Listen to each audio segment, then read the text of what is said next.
How's it going, everyone? Welcome back for another video. Today I want to talk about hobby supplies, what I keep on hand, how much of this stuff I keep on hand, and what to use it for. There are a lot of little details. I'm going to try to make a little quick video about what I do to protect my cards. We do spend a good amount of money to purchase the cards, whether it be singles, through packs, opening packs. And you're going to want to know how to take care of these cards. Spend a little bit more money on top of what you do on the cards themselves. Make sure to protect those cards. Keep them in good condition. But this is the first in a series of videos that are just going to go over hobby topics. I always get a lot of questions. New collectors don't necessarily know all this information. And I want to be able to have a video to point them and refer to anytime. So the first one is going to be hobby supplies. So as you can see here, I've got a lot of different things: one touches, card sleeves, top loaders, team bags. When you walk into a hobby store, you're generally going to see this stuff on the wall. And it can be intimidating if you don't know what you're looking for. Hopefully this will be a quick reference guide for anybody looking for hobby supplies. You know, what top loader do I buy? Which one touch do I need for my cards? It's not necessarily the biggest mistake to make in the world if you buy the wrong card supplies, but certainly I've done it while I've collected, and then you get home, you realize this is what you need. So let's go ahead and get started. First off, penny sleeves. Penny sleeves are the staple of card supplies. This is an absolute must if you're a card collector. Usually I'll buy penny sleeves by the thousand.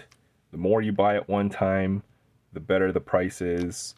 Penny sleeves, you're always going to go through a lot. And I even thought about buying a case, but then again, you know what? The plastic degrades over time. You kind of want to balance out when you need these supplies and, you know, use them just like you would with perishable food. Supplies last several years, but then again, nothing lasts forever. So penny sleeves by the hundreds or by the thousands. You gotta have these on hand. When you run out of penny sleeves, you're in big trouble as a card collector. There are also the thick card sleeves, wide sleeves, and you'll use wide sleeves for anything that is a thick card. We'll talk about the thickness of cards. Just as a rule of thumb, you'll want to use anything that's more than relic width in a thick card sleeve.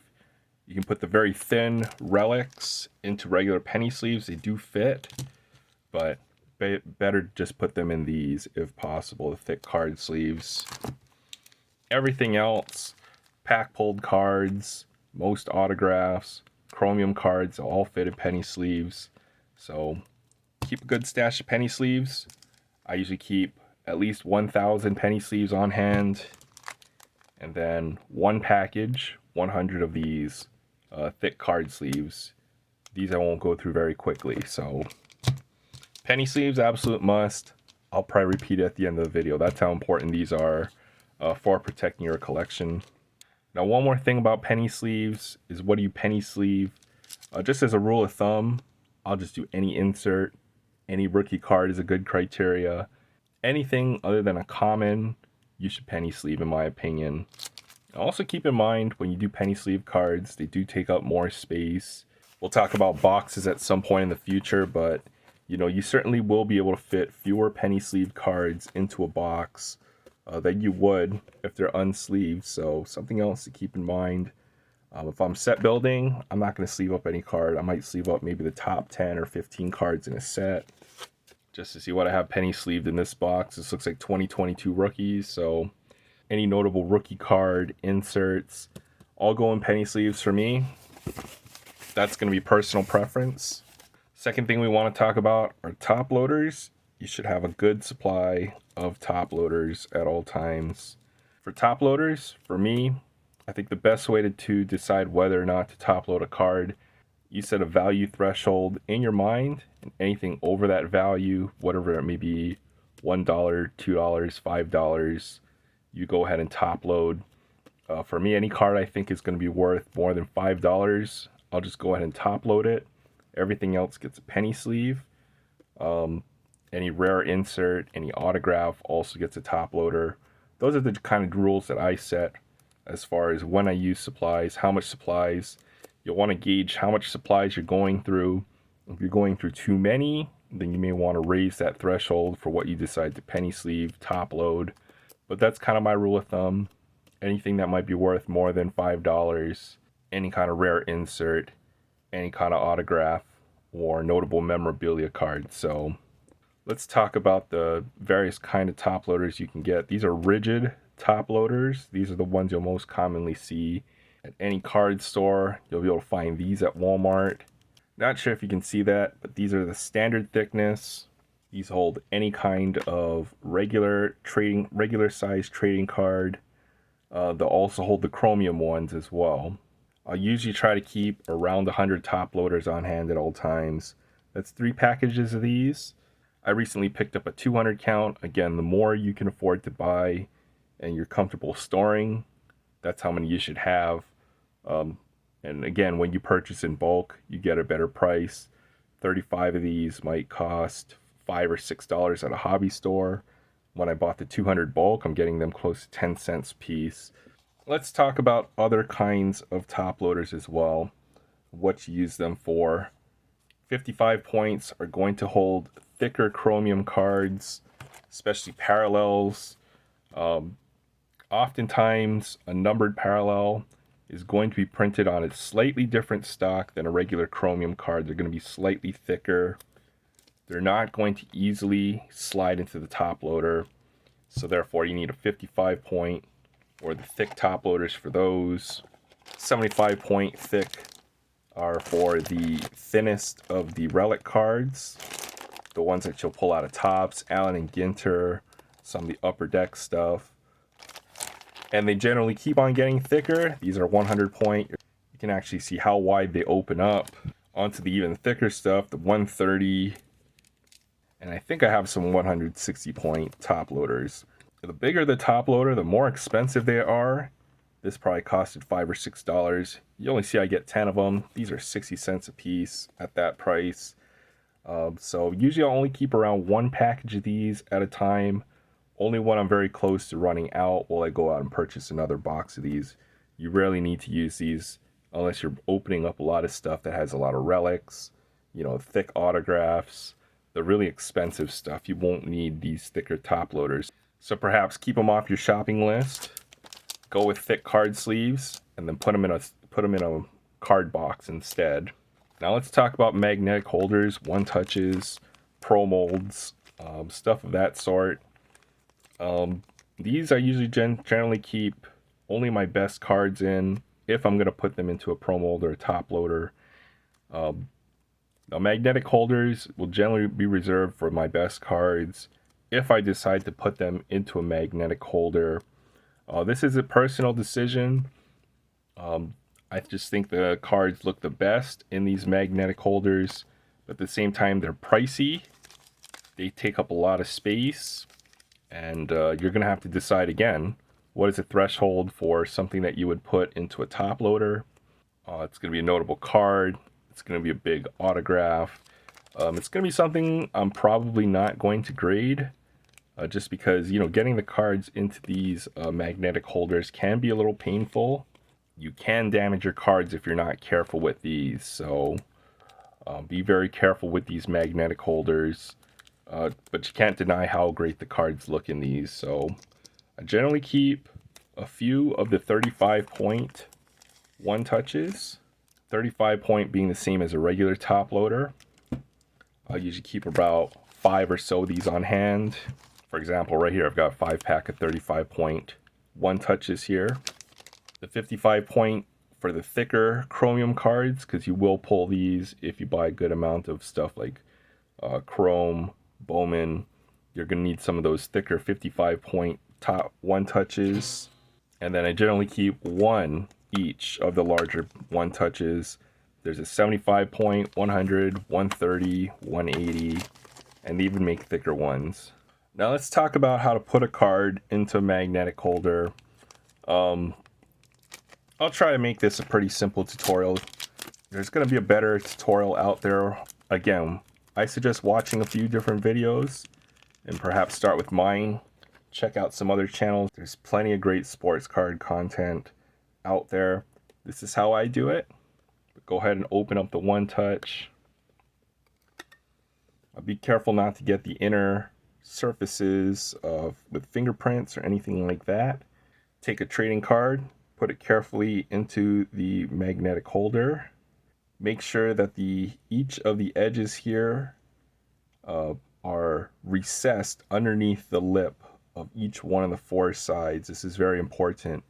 You do not want to put a card thicker than what is intended for the top loader. For example, as I mentioned, something like this is going to be slightly thicker than a 35-point card. You're going to be able to feel it when you run your finger this way and this way, the other way, that the card does not fit inside the One Touch. At that point, immediately take it out and either put it in a top loader if you have it, or a thick sleeve if you don't have a top loader. Protect your cards is the theme of this video, but just making sure that I have all four edges inside the card. Look at the corners as well, make sure they're inside the lines. I will then take a regular size penny sleeve, put it on top of the card. This is to prevent the top of the card from sticking to the other side of the top loader. Carefully place the sleeve on top of the card, and then very carefully put the top of the magnetic holder on. And there you go. That's what a One Touch card, this is how I do it. And the final step is to protect the One Touch itself. Magnetic holders generally run anywhere from $2 to $3 each. I suggest if you're going to be using a new One Touch or a magnetic holder, put it in a team bag. You can cut the corners off to make sure that it folds over nicely. Put it into a team bag.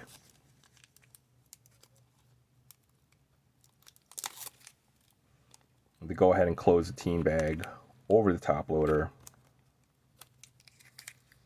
And this is how I will protect cards in a One Touch right there. Looks good to me.